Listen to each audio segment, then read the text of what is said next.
राजेंद्र नगर में रूपाली अपने दो भाई राहुल और रोहन और भाभियां नेहा और आरती के साथ रहती थी। वह जब 8 साल की थी तभी उसके माता पिता की एक कार एक्सीडेंट में मौत हो गई थी। रूपाली के माता पिता उससे बहुत प्यार करते थे और वे चाहते थे कि उनकी बेटी बड़ी होकर कलेक्टर बने। इसके लिए रूपाली भी खूब मन लगाकर पढ़ाई किया करती थी। लेकिन रूपाली की दोनों भाभियां उससे बहुत नफरत करती थी क्योंकि रूपाली एक किन्नर थी। वे दोनों तो यह चाहती थी कि किसी न किसी तरह रूपाली को घर से निकाल दे। एक दिन बड़े भैया और राहुल, ये बात तो आप दोनों जानते ही हैं कि आपकी बहन एक किन्नर है और एक किन्नर के साथ हम तो नहीं रह सकते। और कल को हमारा भी परिवार होगा तो हम इस रूपाली की जिम्मेदारी उठाएंगे या अपने बच्चों की। इसलिए हम दोनों ने सोचा है कि हम रूपाली की शादी करवा देते हैं ताकि रूपाली की जिम्मेदारी हमारे सिर पर ना पड़े। पर रूपाली तो एक किन्नर है, फिर भला उससे शादी करेगा कौन? कोई भी भला लड़का एक किन्नर से शादी करने के लिए कभी तैयार नहीं होगा। मेरी नजर में एक लड़का है, वो मजदूरी करता है और इतना तो कमा ही लेता है कि आपकी बहन को भूखा नहीं सोने देगा। कमरे के बाहर खड़ी रूपाली इन चारों की बातें सुन लेती है। लेकिन क्या रूपाली शादी के लिए हाँ करेगी? भैया, मैं इस शादी के लिए तैयार हूँ क्योंकि मैं नहीं चाहती कि मेरी वजह से मेरी भाभियों को कोई शर्मिंदगी महसूस हो। आप लोग शादी की तैयारियां शुरू कीजिए। बेचारी रूपाली शादी के लिए हाँ कर देती है। 1-2 दिन में पास के ही एक मंदिर में रूपाली की शादी अविनाश नाम के एक लड़के से हो जाती है। अविनाश ने रूपाली को पहले कभी नहीं देखा था। शादी की रात को अविनाश रूपाली का घूंघट उठाता है तो रूपाली की शक्ल देखकर उसके होश ही उड़ जाते हैं और वह अपनी माँ को बुलाता है। अविनाश की आवाज सुनकर सुषमा कमरे में आ जाती है। अविनाश सुषमा से कहता है, माँ, हमारे साथ धोखा हुआ है, मेरी शादी एक किन्नर से करवा दी गई है। हाय राम, हमारे साथ इतना बड़ा धोखा। हम गरीब हैं तो क्या हमारी कोई इज्जत नहीं जो तेरे भैया भाभी ने तुझ किन्नर को हमारे माथे मर दिया। माँ जी, मुझे बिल्कुल नहीं पता था कि मेरी भाभियों ने आपको मेरे किन्नर होने की बात नहीं बताई। इतना कहकर रूपाली रोते हुए वहाँ से चल देती है। रूपाली के जाने के बाद सुषमा अविनाश से कहती है, बेटा अविनाश, भले ही हमारे साथ धोखा हुआ है लेकिन इस धोखे से हमारा भला हो सकता है। मेरे पास एक तरकीब है, सुन। सुषमा अविनाश को अपनी तरकीब बताती है। अगले दिन सुबह सुबह जोर जोर से दरवाजा खटखटाने की आवाज आती है।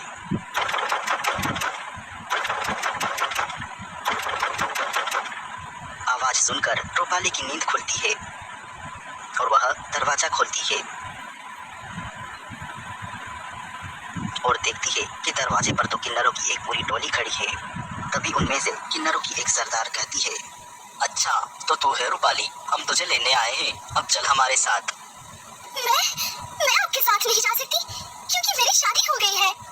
नहीं नहीं, तुझे तो हमारे साथ चलना ही होगा क्योंकि तेरी सास और पति ने तेरा सौदा हमारे साथ कर दिया है।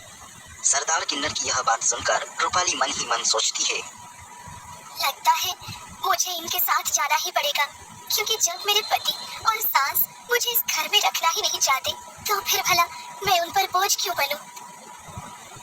बेचारी रूपाली मजबूर होकर किन्नरों के साथ चली जाती है।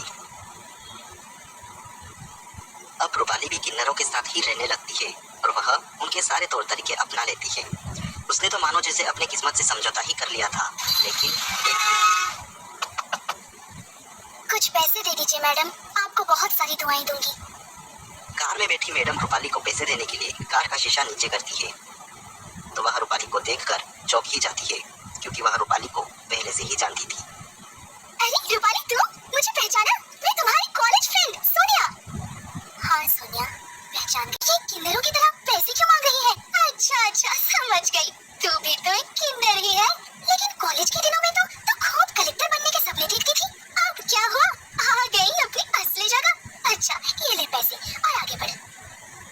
रूपाली को पैसे देने के बाद सोनिया अपनी कार से चली जाती है।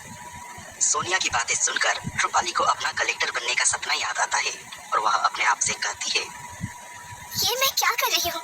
मैं भला अपनी किस्मत से समझौता कैसे कर सकती हूँ? मेरे माँ बापू का सपना था कि उनकी बेटी कलेक्टर बने और मैंने हार कैसे मान ली? नहीं रूपाली, तू इतनी जल्दी हार नहीं मान सकती। तुझे अपना कलेक्टर बनने का सपना पूरा करना ही होगा। रूपाली अपने आप से बातें कर ही रही होती है कि तभी वहाँ सितारा किन्नर आ जाती है। क्या हुआ रूपाली, तू कुछ परेशान दिख रही है?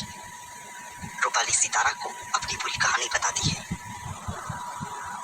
रूपाली की कहानी सुनकर सितारा को भी बहुत दुख होता है और वह रूपाली से कहती है, रूपाली, अगर तू कलेक्टर बनना चाहती है तो मैं तेरी पूरी मदद करूंगी, लेकिन यह बात सरदार किन्नर को पता नहीं चलनी चाहिए। अब रूपाली की जिंदगी एक नया मोड़ लेने वाली थी। वह अपनी आंखों में कलेक्टर बनने का सपना लिए हुए थी और इसके लिए वह दिन रात मेहनत कर रही थी। दिन में वह किन्नरों के साथ जाती और फिर रात में वह यूपीएससी सिविल सर्विस की तैयारी करती। उसकी इस तैयारी में सितारा किन्नर उसका पूरा साथ दे रही थी। यूं ही समय बीतता जा रहा था और एक दिन रूपाली यूपीएससी की परीक्षा में बैठती है। उसने परीक्षा की तैयारी तो बहुत मन लगा कर की थी, लेकिन रिजल्ट के दिन वह खूब रोने लगती है और सितारा किन्नर उसे दिलासा दे रही होती है। ना मेरी बेटी ना, तूने जीवन भर इतना संघर्ष किया है और अब तू इस तरह रो रही है। इस बार तेरा सिलेक्शन नहीं हुआ तो क्या हुआ, अगली बार फिर परीक्षा देना, लेकिन अपना सपना कभी मत छोड़ना। सितारा की बात सुनकर रूपाली एक बार फिर से यूपीएससी की परीक्षा की तैयारी करने में लग जाती है। रूपाली एक बार फिर से यूपीएससी की परीक्षा में बैठती है और उसका इस बार भी सिलेक्शन नहीं होता है, लेकिन वह हार नहीं मानती है और इस तरह वह यूपीएससी की परीक्षा 3 बार दे देती है और उसका एक बार भी सिलेक्शन नहीं होता है, लेकिन वह अपनी तैयारी जारी रखती है। और कुछ साल बाद, भैया कलेक्टर ऑफिस कहाँ है, हमें कलेक्टर जी से मिलना है। कर्मचारी अविनाश को कलेक्टर ऑफिस की ओर इशारा करता है। अविनाश और उसकी माँ कलेक्टर ऑफिस की ओर चले जाते हैं। मैडम, क्या हम अंदर आ सकते हैं? हाँ हाँ, अंदर आइए। जैसे ही अविनाश और सुषमा कलेक्टर को देखते हैं तो उनके पैरों तले जमीन ही खिसक जाती है, क्योंकि कलेक्टर कोई और नहीं बल्कि रूपाली ही थी। रूपाली भी अविनाश और सुषमा को पहचान लेती है। लगता है आप लोगों ने मुझे पहचान लिया। मुझे यहाँ देखकर आप दोनों यही सोच रहे होंगे कि आप लोगों ने तो मेरा सौदा किन्नरों से कर दिया था, फिर भला मैं यहाँ कैसे?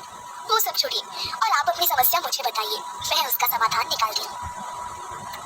अविनाश और सुषमा हिचकिचाते हुए रूपाली को अपनी समस्या बताते हैं।